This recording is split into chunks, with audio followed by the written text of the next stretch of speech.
Hi friends, welcome to Telugu love stories. ఎవరైనా మన ఛానల్ని సబ్స్క్రైబ్ చేసుకొని వాళ్ళు ఉంటే ప్లీజ్ సబ్స్క్రైబ్ చేసుకోండి ఫ్రెండ్స్. ఇప్పుడు యూట్యూబ్లో కొత్త రూల్ వచ్చింది, సబ్స్క్రైబ్ చేసుకున్న వాళ్ళు మాత్రమే కామెంట్స్ పెట్టగలరని. సో మీరు సబ్స్క్రైబ్ చేసుకోండి ఫ్రెండ్స్. ఇక స్టోరీలోకి వెళ్ళిపోదాం. శివరుద్రుడు episode number 16.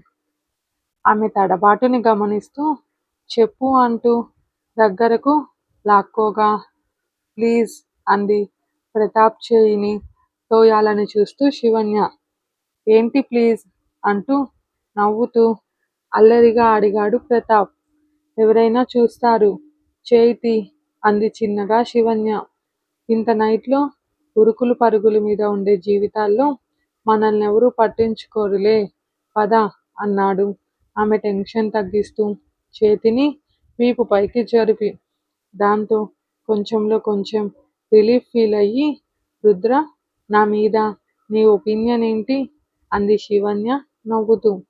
Same question, first నువ్వు ఆన్సర్ చేయి అన్నాడు ప్రతాప్. ఇది మొండి, నేను ఫస్ట్ అడిగింది అంది శివన్య గంతులు వేస్తూ. ఏ ఎగరకు అంటూ ఆమె నడుము పట్టి పైకి లాక్కోవడంతో దెబ్బకు మళ్ళీ మ్యూట్ అయింది శివన్య. అందుకే చెప్పిన మాట వినాలి అంటున్న ప్రతాప్ చేయిని వదిలి ఫుట్పాత్ పై ఉన్న చైర్లో కూర్చుంది శివన్య. వాటర్ తాగి బాటిల్ తన బ్యాగ్లో పెట్టుకుంటున్న ఆమెను చూసి చుట్టూ చూశాడు ప్రతాప్. ఎవరో ఒకరిద్దరు తప్ప అటువైపు ఎవరూ లేరు.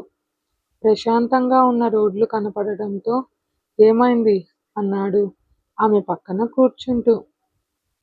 నీ పేరు రుద్ర, నువ్వు అందంగా ఉంటావని తెలిసి కాలేజ్లో మెరిట్ స్టూడెంట్వి అని కాలేజ్ మొత్తం తెలుసు కాబట్టి నాకు తెలిసింది.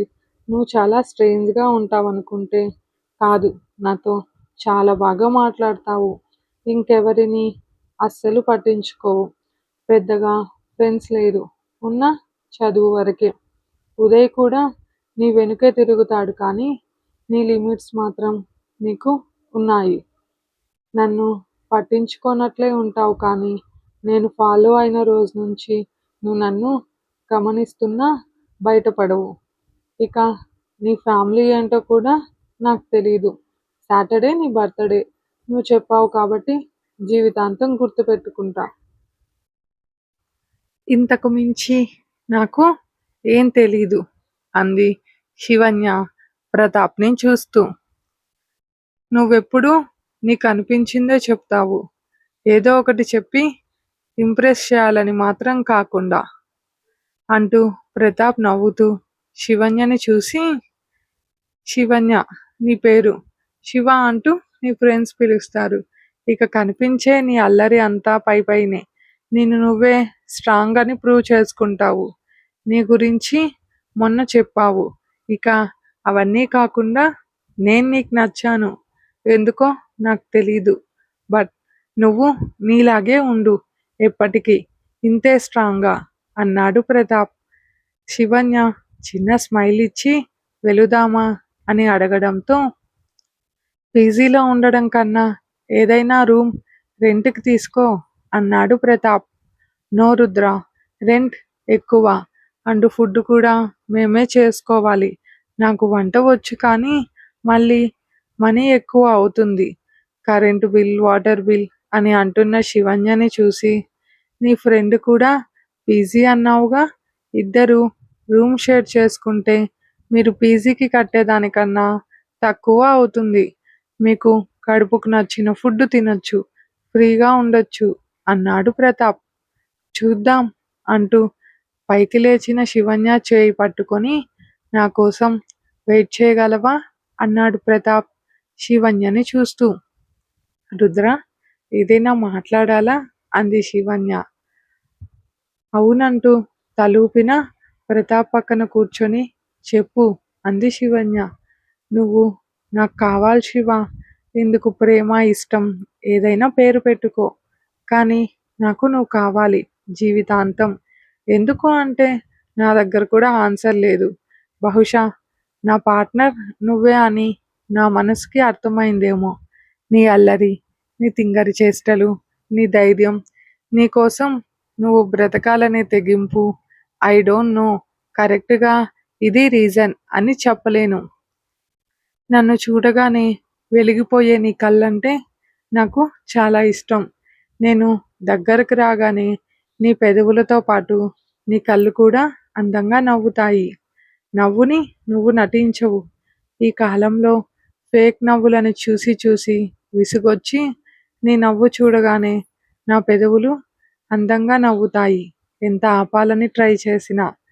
ఆ మాటలు వింటూ శివన్య హ్యాపీగా రుద్రని చూస్తుంటే, బట్ నాకొక ఫ్యామిలీ ఉంది. బాధ్యతలు ఉన్నాయి. అవన్నీ నేను కంప్లీట్ చేయాలి. లైఫ్‌లో సెటిల్ అవ్వాలి. అందుకు నాకు కొంచెం టైం పడుతుంది. నువ్వు వెయిట్ చేయగలవా? అన్నాడు శివన్యని చూసి ప్రతాప్. హా హీరో, ఇంత అందంగా కుటుంబం, బాధ్యత అంటుంటే ఎందుకు వెయిట్ చేయను?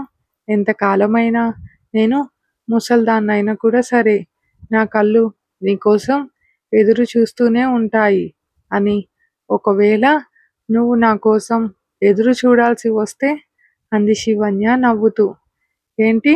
అన్నాడు ప్రతాప్ అర్థం కాక. ఎప్పుడూ అమ్మాయిలే అబ్బాయిల కోసం ఎదురు చూడాలా? అంది అదే నవ్వుతో శివన్య. నీకోసం జీవితాంతం ఎదురు చూస్తాను. అమ్మ, చెల్లి తర్వాత నా జీవితంలో నెక్స్ట్ అమ్మాయివి నువ్వే.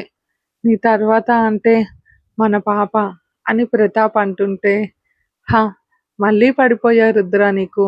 నేనెప్పుడో పడిపోయా. నువ్వింత అందంగా మాట్లాడుతుంటే మళ్ళీ మళ్ళీ పడిపోతా అంటున్నా ఆమెని చూశాడు ప్రతాప్. తనతో ఉన్నంతసేపు విచ్చుకునే ఉన్న ఆమె పెదవులు, తనని తప్ప పక్కన కూడా చూడని ఆమె కళ్ళు, తను ఏం మాట్లాడినా శ్రద్ధగా వినే ఆమె మనసు, చబ్బీ చీక్స్‌తో సిల్కీ హెయిర్ చివరన కర్లీ చేసుకొని వదిలి భుజంపై పడుతుంటే ఆ క్షణం ఆమె రూపాన్ని మనసులో ముద్రించుకుంటూ పరవశంగా చూశాడు అతను. అతను తలుచుకుంటే తన ముందు క్యూ కట్టడానికి అమ్మాయిలు రెడీగా ఉన్నారు. కానీ తనకు ఎవరూ నచ్చలేదు. తన దృష్టిలో పెద్ద అంచు చీరతో, మొహంలో ఉన్న కళతో కన్నా కన్నా అంటూ తన చుట్టూ తిరిగే వాళ్ళ అమ్మ మాత్రమే అందంగా కనిపిస్తే, ఆ తర్వాత అను. అను ఎలా ఉన్నా అందంగానే ఉంటుందన్న స్టేట్మెంట్ నిద్రలో కూడా ఇస్తాడు అతను. చెల్లెలంటే ఎనలేని ప్రేమ. ఇప్పుడు ఆ స్థానంలోకి ఆమె రావడంతో ఎంతో అపురూపంగా కనిపిస్తోంది ఆమె తన కళ్ళకి ఆ క్షణం. ఓయ్ రుద్రా, ఎంతసేపు చూస్తావు? ఆకలి బాబూ అంటున్న శివన్య ఫేస్ రెండు చేతులతో హోల్డ్ చేసి దగ్గరకు వస్తున్న ప్రతాప్ని భయంతో కళ్ళు పెద్దవి చేసి శివన్య అయోమయంగా చూస్తుంటే మరింతగా ఆమె పైకి బెండ్ అయ్యి ఆమె పెదవుల దగ్గర ఇంచ్ గ్యాప్‌లో ఆగి తలెత్తి ఆమెని చూశాడు ప్రతాప్.